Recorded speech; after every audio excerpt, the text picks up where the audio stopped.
గమనించండి, ఇక సీఎంకు షాక్ అనే చెప్పాలి. అధిష్టానానికి పార్టీ సీనియర్ల అల్టిమేటం. ఢిల్లీ వెళ్లిన రేవంత్కు అధిష్టానం షాక్. కేబినెట్ విస్తరణ కోసం వెళ్లిన సీఎం రేవంత్ తన వాళ్ళనే మంత్రులు. పీసీసీగా రేవంత్ ప్రపోజల్. సీఎం ఇచ్చిన లిస్టును పక్కన పెట్టిన అధిష్టానం. గత 10 ఏళ్లు పార్టీ కోసం పనిచేసిన వారికి ఇవ్వాలంటూ హైకమాండ్ దగ్గర పట్టుబడిన పార్టీ సీనియర్లు. బీఆర్ఎస్ ఎమ్మెల్యేలు మనకెందుకు, వాళ్ళు రావడంతో పార్టీ క్యాడర్ ఆగమైతుంది. నియోజకవర్గాల్లో ఇప్పటికే చీలికలు వచ్చినాయి. రేవంత్ ఒంటెద్దు పోకడలపై ఫిర్యాదుల వెల్లువ. వీటికి తోడు పాలన గాడి తప్పింది. రేవంత్ తీరు మారకపోతే సీఎం మార్చే శరణ్యం. ఇక సీఎం మార్పే శరణ్యం. కొత్త మంత్రులు కాదు, కొత్త సీఎం. అధిష్టానం దగ్గర పార్టీ సీనియర్ల మొర. ఫిర్యాదుతో ప్రస్తుతానికి కేబినెట్ విస్తరణకు బ్రేక్. తర్వాత కలుద్దామని చర్చలు ముగించిన అధిష్టానం. ఇది కథ. ఎవరు తీసుకున్న గోతుల వాళ్ళే పడతారంటే సీఎం రేవంత్ రెడ్డి గారిని ఫర్ ఎగ్జాంపుల్, బెస్ట్ ఎగ్జాంపుల్గా చెప్పొచ్చు మనం. రైట్, ఇది చూస్తూ ఉన్నాం. ఏదైతే మంత్రివర్గ విస్తరణ ఇప్పుడేం అవసరం లేదు, మించిపోయింది ఏమీ లేదు అని చెప్పేసి మాట్లాడిన రేవంత్ రెడ్డి గారు ఇవాళ పీసీసీ అధ్యక్ష పదవి గురించి నోట్ల నాలుక లేని వ్యక్తిని పేరు రాసి ఇచ్చిర్రు. ఏదైతే లిస్ట్ ఉన్నదో ఆ లిస్టును అధిష్టానం పక్కకు పెట్టింది.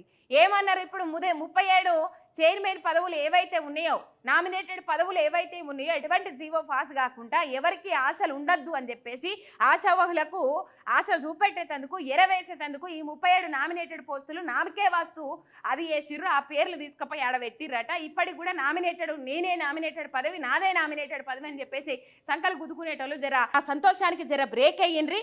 మారచ్చు, దాదాపు చాలా అంశాలు మారచ్చు. కొత్త మంత్రులు కాదు, సీఎంఏ మారచ్చు అనే అంశాలు తెర మీదకి వస్తా ఉన్నాయి. సీఎం రాసిచ్చిన పేర్లను చూసి అధిష్టానం కూడా రేవంత్ రెడ్డి మీద గుస్సా అయినట్టు మనకి ఇక్కడ తెలుస్తా ఉన్నది. మొత్తం మీద సీనియర్లు అందరూ కక్ష కట్టిరు రేవంత్ రెడ్డి మీద. ఒంటెద్దు పోకడ పోతా ఉన్నాడు, ఏది చెప్తలేరు అని చెప్పేసి ముచ్చట్లు మాట్లాడినట్టు అక్కడికి పోయి దాంతో ఇప్పుడు క్యాబినెట్ విస్తరణ ఏదైతే ఉన్నదో దానికి బ్రేక్ పడ్డది.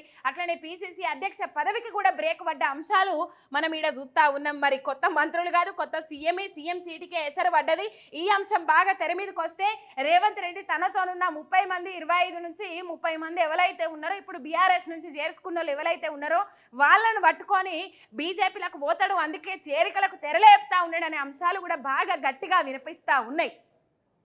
తనకంటూ ఒక క్యాడర్ ఉండాలి. ఆయన బీజేపీలకు పోయినా అక్కడ బీజేపీల ప్రభుత్వాన్ని ఏర్పాటు చేసేందుకు తనకంటూ ఒక బలం ఉండాలి, క్యాడర్ ఉండాలి అని చెప్పేసి ఆ 30-35 మందిని పట్టుకొని రేవంత్ రెడ్డి బీజేపీలకు పోతాడు. అందుకే ఇట్లాంటి కార్యక్రమాలకు పాల్పడతా ఉన్నాడు. నిజంగా ఈ కాంగ్రెస్ చరిత్రలో ఒక రాజశేఖర్ రెడ్డి తప్ప, వైఎస్ రాజశేఖర్ రెడ్డి తప్ప 5 ఏళ్లు ముఖ్యమంత్రిగా కొనసాగిన సందర్భాలు, చరిత్రలు తక్కువ. ఇక మొత్తం మీద సీఎంనే మార్చుండ్రి అని చెప్పేసి అధిష్టానానికి ఎవరైతే కాంగ్రెస్ జెండాను భుజాల మీద మోసుకుంటా కాంగ్రెసే పానం అంటుకుంటా ముంగడికి పోయిరో సీనియర్ నాయకులందరూ, వాళ్ళందరూ అక్కడికి పోయి సోనియా గాంధీకి, రాహుల్ గాంధీకి ఇది చెప్పినట్టు ముచ్చట్లు తెలుస్తూ ఉన్నాయి. నియోజకవర్గాల్లో ఇప్పటికే చీలికలు వచ్చినాయి. ఈ బీఆర్ఎస్ నాయకులను చేర్చుకోవడం వల్ల క్యాడర్ దెబ్బతింటా ఉంది. తను ఒంటెద్దు పోకడ పోతా ఉన్నాడు, తనకు బ్రేక్ వేయండి అని చెప్పేసి సీనియర్లు అల్టిమేటం జారీ చేసినట్టు ఇక్కడ అధిష్టానానికి మనకు తెలుస్తా ఉన్నది. మొత్తం మీద మరి ఏమైతుంది, ఏం కథ రానున్న రోజులల్లా. నిజంగానే ఈ ముచ్చట బాగా తెర మీదకి వస్తే సీఎం మార్పు, కొత్త మంత్రులు కాదు కొత్త సీఎం అనే ముచ్చట తెర మీదకి వస్తే మరి రేవంత్ రెడ్డి నిజంగానే బీజేపీలకు పోతాడా అనే అంశాలు మనం రేపు చూడొచ్చు.